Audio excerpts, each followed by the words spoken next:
दोस्तों स्वागत है आपका इनसाइट नॉलेज की एक और नई वीडियो में। आज डिफेंस से जुड़ी काफी सारी बड़ी खबर आई है जिनके बारे में इस वीडियो में हम बात करेंगे। साथ ही वर्ल्ड अफेयर से जुड़ी खबरों पर भी नजर डालेंगे। तो चलिए बिना समय गवाए स्टार्ट करते हैं इस वीडियो को। हमारी पहली खबर दोस्तों यूरोपियन यूनियन के द्वारा भारत को दिए गए एक बड़े ऑर्डर को लेकर है। यूरोपीय देशों की बढ़ती मांग ने भारतीय प्राइवेट कंपनी को एक बड़ा निर्माता बना दिया है। पहले हमारे देश की कंपनियां खाली सेल्स का निर्यात करती थी, लेकिन अब उन्होंने उत्पादन को तेजी से बढ़ा दिया है। भारत की 155 सेल्स बनाने की क्षमता 2027 तक सालाना 3 लाख सेल से अधिक होने की संभावना है। यह आंकड़ा केवल प्राइवेट सेक्टर कंपनी का है और इसमें सार्वजनिक क्षेत्र की कंपनियां शामिल नहीं है। इससे साफ है कि घरेलू उद्योग कितनी तेजी से बढ़ रहा है। अब दोस्तों इसका क्रेडिट जाता है यूरोपियन देशों को, जिनकी तरफ से एक भारी भरकम ऑर्डर भारत को दिया गया है और ये देश एमुनेशन वगैरह और सेल्स की भारी खरीद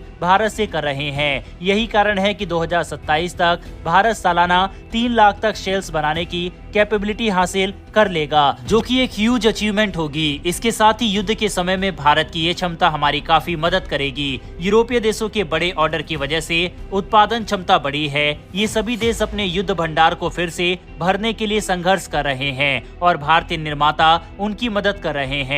इस नई मांग ने न केवल घरेलू उत्पादन को बढ़ाया है, बल्कि एक मजबूत सप्लाई चेन भी तैयार की है। भारत की बढ़ती उत्पादन क्षमता न केवल घरेलू जरूरतों को पूरा करेगी, बल्कि निर्यात के लिए भी अतिरिक्त उत्पादन होगा। इससे भारत वैश्विक एमुनेशन बाजार में एक महत्वपूर्ण खिलाड़ी बन जाएगा और देश की आर्थिक और रणनीतिक ताकत बढ़ेगी। बहरहाल बढ़ते हमारी अगली खबर की तरफ। ये खबर भारत के आकाश मिसाइल डिफेंस सिस्टम को लेकर सामने आ रही है। दरअसल हमारी तरफ से पहले ही आपको ये बताया गया है कि आकाश मिसाइल डिफेंस सिस्टम और ब्रह्मोस मिसाइल को लेकर ब्राजील से एक डेलीगेशन भारत आने वाला है और अब ये डेलीगेशन भारत आ भी चुका है और इसने लाइव आकाश मिसाइल डिफेंस सिस्टम की फायरिंग वगैरह को देखा है, जिसके बाद वह इस सिस्टम में काफी इंटरेस्टेड नजर आ रहे हैं और अब भारत से इसकी प्राइसिंग वगैरह की मांग कर रहे हैं। ये खबर इसलिए बेहद महत्वपूर्ण है क्योंकि भारत ने हाल ही में आकाश मिसाइल को अर्मीनिया को 26,000 करोड़ के बड़े सौदे से निर्यात किया है।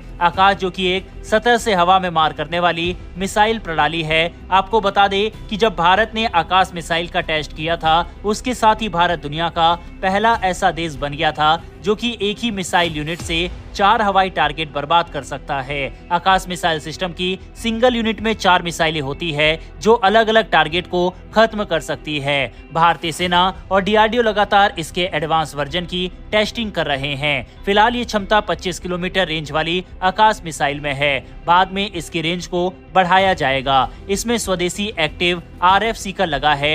RF सीकर दुश्मन टारगेट को पहचानने की सटीकता को बढ़ाता है। आकाश मिसाइल के ग्राउंड सिस्टम को अपग्रेड किया गया है। इसके अलावा रडार, EOTS और टेलीमेट्री स्टेशन, मिसाइल ट्रेजेक्ट्री, वहीं फ्लाइट पैरामीटर्स को सुधारा गया है। इससे ज्यादा जानकारी अभी तक सेना, सरकार या डीआरडीओ की तरफ से इसके बारे में नहीं दी गई है। देश में इसके 3 वेरिएंट मौजूद है। आकाश मिसाइल MK, इसकी रेंज 30 किलोमीटर है। दूसरा आकाश MK2, रेंज इसकी 40 किलोमीटर है। तीसरा आकाश NG, जिसकी रेंज 80 किलोमीटर है। आकाश NG 20 किलोमीटर की ऊंचाई तक जाकर दुश्मन के विमान या मिसाइल को नष्ट कर सकती है। इसकी गति 2.5 मैक यानी 3087 किलोमीटर प्रति घंटा है। आकाश NG यानी आकाश न्यू जनरेशन मिसाइल जमीन से हवा में मार करने वाली मिसाइल है। इसकी रेंज 40 से 80 किलोमीटर है। साथ ही इसमें active electronically scanned array multi function radar लगा है जो एक साथ कई दुश्मन मिसाइलें या फिर विमानों को स्कैन कर सकता है।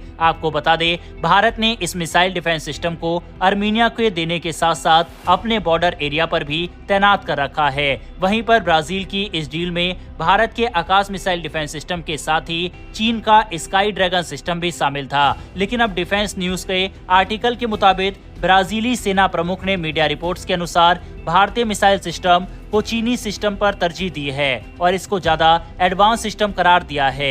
हमने कल की वीडियो में आपको बताया था कि किस तरह से चीनी हथियारों का एक्सपोर्ट कम हो रहा है। बाकी सब देश चीनी हथियारों को खराब क्वालिटी की वजह से खरीदना नहीं चाहते। यही कारण है कि तकरीबन 8% की गिरावट दर्ज की गई है चीनी हथियारों में और ये भी एक प्रमुख कारण बन सकता है भारत के आकाश मिसाइल सिस्टम को लेने का ब्राजील के लिए। वैसे वैसे दोस्तों आकाश मिसाइल डिफेंस सिस्टम तो सही है, लेकिन ब्राजील एक ऐसा देश है जिसके चीन और भारत दोनों से ही अच्छे रिश्ते हैं। क्या भारत को ऐसी स्थिति में अपनी ब्रह्मोस मिसाइल भी ब्राजील को देनी चाहिए, क्योंकि उसको लेकर भी इंटरेस्टेड यहाँ पर ब्राजील दिखाई दे रहा है। इसके ऊपर अपनी राय कमेंट बॉक्स में लिखकर बताइएगा कि क्या भारत को ब्रह्मोस की डील भी ब्राजील जैसे देश के साथ करनी चाहिए या फिर नहीं। बढ़ते हमारी अगली खबर की तरफ। ये खबर दोस्तों भारत और इजराइल को लेकर सामने आ रही है, जो कि भारत में अपना एक नया प्रोजेक्ट शुरू करने वाला है। दरअसल दोस्तों आपने हाल फिलहाल में देखा होगा, यानी पिछले 5-6 सालों में देखा होगा कि दुनिया भर की बड़ी बड़ी कंपनी भारत में अपनी मैन्युफैक्चरिंग प्लांट को लगाना चाहती है।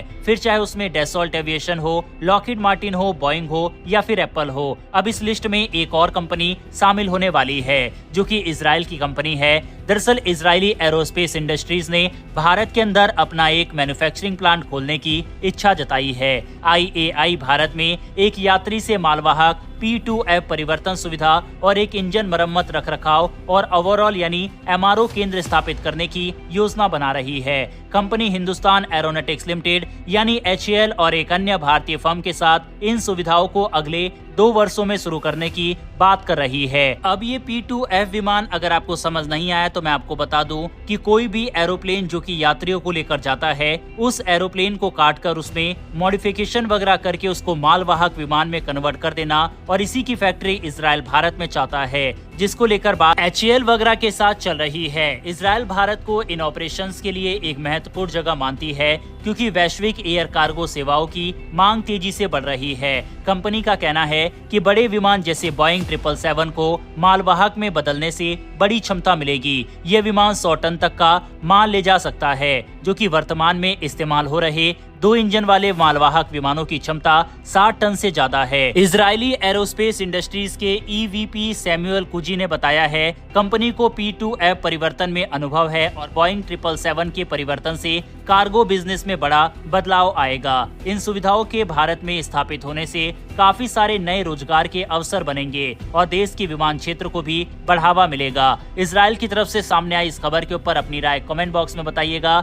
बढ़ते हमारी अगली खबर की तरफ। ये खबर दोस्तों हमारे पड़ोसी देश बांग्लादेश को लेकर सामने आ रही है। इन दिनों भारत के जितने भी पड़ोसी देश है वह काफी ज्यादा अनस्टेबल दिखाई दे रहे हैं। फिर चाहे उसमें पाकिस्तान हो, नेपाल हो, मालदीव हो, श्रीलंका, म्यांमार, बांग्लादेश, इन सभी देशों में कुछ न कुछ ऐसा चल रहा है जिससे इस पूरे क्षेत्र में अस्थिरता फैली हुई है। वहीं पर अब हालात खराब हो गए हैं बांग्लादेश के अंदर। जैसा कि हम सब जानते हैं कि काफी समय से बांग्लादेश के अंदर काफी बड़ा प्रोटेस्ट चल रहा था, जिसमें लगातार काफी सारे स्टूडेंट वगैरह मारे जा रहे थे और हालात इतने बदतर हो गए, बांग्लादेशी प्रधानमंत्री शेख हसीना को उड़कर भारत में आना पड़ा। इसके साथ ही उन्होंने अपना इस्तीफा भी दे दिया। इस समय बांग्लादेश के अंदर लूटपाट, मंदिरों को तोड़ा जाना, बांग्लादेश की आजादी में सबसे अहम किरदार निभाने वाले मुजबिर रहमान की मूर्तियों को तोड़ा जाना, प्रधानमंत्री आवास में घुसकर वहां पर हुड़दंग मचाना, ये स्थिति इस समय बांग्लादेश में है, जिस कारण से अब भारत हाई अलर्ट पर चला गया है। इसके साथ ही नॉर्थ ईस्ट के राज्यों को भी